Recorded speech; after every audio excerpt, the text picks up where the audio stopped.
For this project, we interviewed and developed a prototype for artists in New York City who are either currently enrolled in or graduated from a BFA, MFA, or Bachelor or Masters of Fine Arts program. As artists, their primary tasks in school are to create meaningful artwork and share it with the greater world, which comprises peers for collaboration or curators and galleries who may one day exhibit or buy their work. They are driven with a creative purpose, especially MFA students, who are fully dedicated to network with top artists and perhaps enter into an apprenticeship or collaboration. To fulfill these goals, artists need an effective medium to display their work to connect with others in the art world. For each, we identified pain points during our initial interviews. To get to know more about our end users, we met with them in their natural habitat and asked them to walk us through the process of creating their portfolio. This can be broken down into 3 steps: documentation, layout and formatting, and artist statement. In the documentation phase, artists take photos of each of their artwork they wish to include in their portfolio. Here, they rely on other professionals, such as photographers, photo editors, and models, in a studio space to best showcase their hard work. Next, they need to upload these photographs onto an online interface to reach the greater world. They use website builders such as Squarespace or Cargo, while some hire web developers to create a web page that flows and looks exactly how they'd like their portfolio to be. Finally, artists write a brief statement to the audience summarizing the theme of their portfolio with inputs from a professor or mentor. Artists need to upload their portfolio online to share with the greater world, and it is only once they've completed this portfolio creation that they can apply to exhibitions and network with others in the art world. For work integration, through interviewing, we were able to learn a lot about the interactions that they have with other groups of people. First, in terms of their online portfolio, their target audience consists of many different groups, including curators, other artists, gallerists, students, grant opportunities, and anyone else that wanted to view their work. For an artist to create this portfolio, they work with the photographers to take pictures of artwork and potentially models if their art can be worn like apparel. As this portfolio that they create is mainly for professional use, the common purpose is to find career opportunities post-graduation. Besides the online portfolio, many of the artists conveyed that another goal that they had was to network more, whether at school or with artists in the city. This could be achieved through mentorship or attending events such as exhibits and galleries to display their work, but also to meet with other artists. And lastly, some artists work with investors and buyers to sell their work. And for the culture, we looked at how their cultural practice impacts how they can or cannot accomplish their work. First, we recognize our target audience. Young artists have entered a work culture where success is very dependent on reputation. An artist's online portfolio goes hand in hand with developing a reputation. Having an art portfolio allows an artist to be more easily discovered and ultimately build a reputation. Next, there's an emphasis on separation between creative execution and art business. Although an artist can have a well-liked and appreciated art pieces, art business requires knowledge and strength in building a portfolio and finding the right connections. This shows that if an artist is struggling with lack of technical expertise, this can make or break their success. And lastly, existing value chain and siloed responsibilities. This means that gallerists and curators hold a lot of negotiation power, which ultimately creates a tough place for the artist to be due to difficulties in finding showcase opportunities. These 3 points affect the work of an artist in many different ways, and through our app, we find potential in bridging these inequalities. Here's a quick walkthrough of our proposed design system.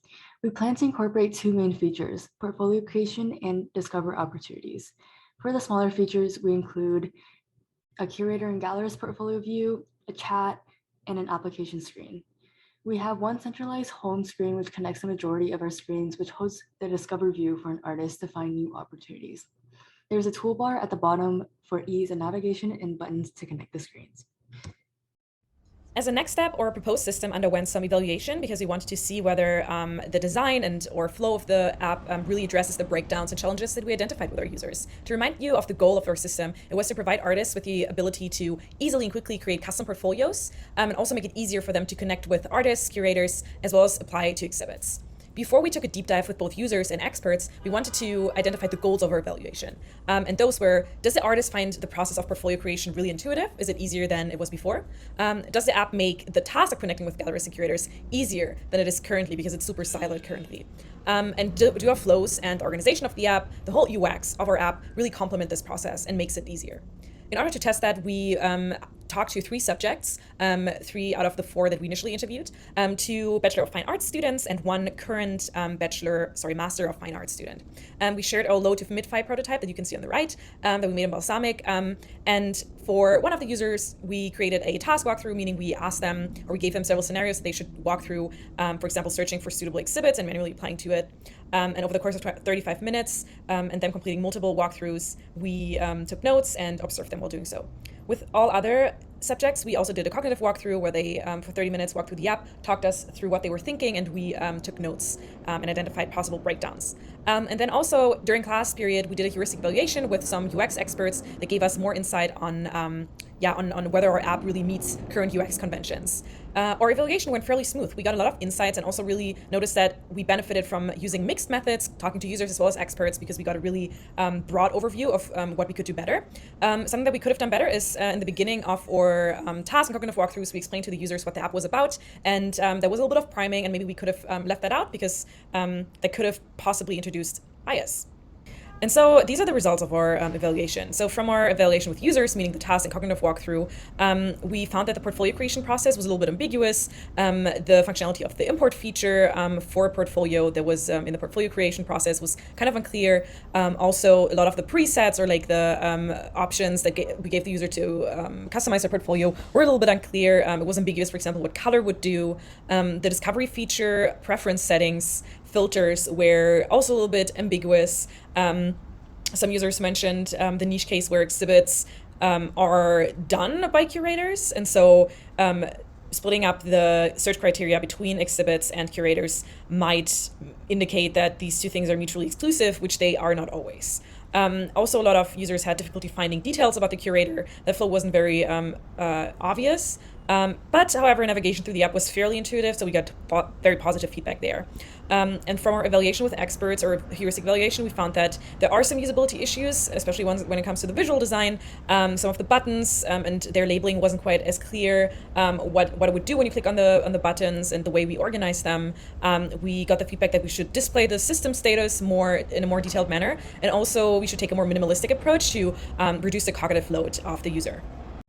We incorporated the feedback into a high-five prototype, which is a bit difficult to read right now. We're going to take a look at the high-five prototype 3 screens at a time. So the first 3 screens are designed to help the user create their own portfolio and make it easier for them to upload content. Users can either import existing portfolios or manually upload their artwork along with the title and the description. The portfolio settings page offers users an opportunity to play around with the different variables that are relevant to creating their website. These include template, style, color palette, theme, fonts, and additional edits for pages, titles, captions, and other descriptions. After playing around with the settings, the users can view their portfolio on the display screen along with the URL link to their website. After creating their portfolio, the users navigate to the home page, which is the leftmost screen. The home page allows users to do 2 things. First, connect with curators and gallerists by receiving and sending inquiries. And secondly, to view upcoming exhibitions to apply. The users can input search preferences for the types of interactions that they want to have with curators and gallerists, as well as exhibitions. These include the type, location, size, theme, as well as application fees. When the user clicks one of the thumbnails under upcoming exhibitions, they are led to an exhibitions page that displays the description of the exhibition, as well as a button that allows them to quickly apply by linking their profile that they already set up. So from the home page, if the user decides to click one of the thumbnails under curators and gallerists instead, they're led to this curator profile that provides a description of the taste and philosophy of the curators, as well as represented artists. And if the users are interested, they can click send inquiry, and they are led to a chat interface where they can formally chat with these curators. Lucky artists can also receive direct messages through the inquiry page from curators, and this is what adds the most value to our application, especially because it is an interaction under a specific context.